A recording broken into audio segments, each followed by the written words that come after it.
അരിസഞ്ചിയിൽ കഞ്ചാവ് കടത്തി യുവതിയെ പോലീസ് അറസ്റ്റ് ചെയ്തു.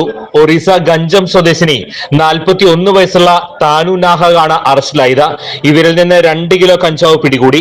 തൃശൂർ റെയിൽവേ സ്റ്റേഷനിൽ ട്രെയിൻ ഇറങ്ങി വന്ന സ്ത്രീയെ സംശയം തോന്നി പോലീസ് നടത്തിയ പരിശോധനയിലാണ് കഞ്ചാവ് പിടികൂടിയത്. സ്ത്രീകൾ ട്രെയിൻ മാർഗം കഞ്ചാവ് കടത്തുന്നെന്നുള്ള പരാതി സിറ്റി പോലീസ് കമ്മീഷണർക്ക് ലഭിച്ചതിനെ തുടർന്നാണ് പരിശോധന കർശനമാക്കിയത്. തൃശൂർ സിറ്റി ലഹരി വിരുദ്ധ സ്ക്വാഡും ഈസ്റ്റ് പോലീസും ചേർന്നാണ് കഞ്ചാവ് പിടികൂടിയത്.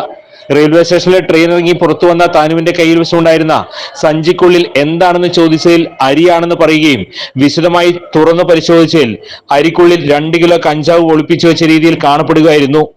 ചോദ്യം ചെയ്തതിൽ മുൻപും പലതവണ ഇതേ രീതിയിൽ കഞ്ചാവ് കടത്തിയിട്ടുണ്ടെന്നും യുവതി മൊഴി നൽകി. ഈസ്റ്റ് എസ് ഐ പ്രമോദ്, ലഹരി വിരുദ്ധ സ്ക്വാഡ് എസ് ഐമാരായ സുഹൃത് കുമാർ, ഗോപാലകൃഷ്ണൻ, എസ് ഐമാരായ ജീവൻ, ജയകുമാർ, പോലീസുകാരായ ലിഗേഷ്, ശരത്, ആഷിഖ്, വിമൽ, വനിതാ പോലീസുകാരായ ദുർഗ, ശ്രീജ എന്നിവരുടെ നേതൃത്വത്തിലുള്ള സംഘമാണ് പ്രതിയെ അറസ്റ്റ് ചെയ്തത്.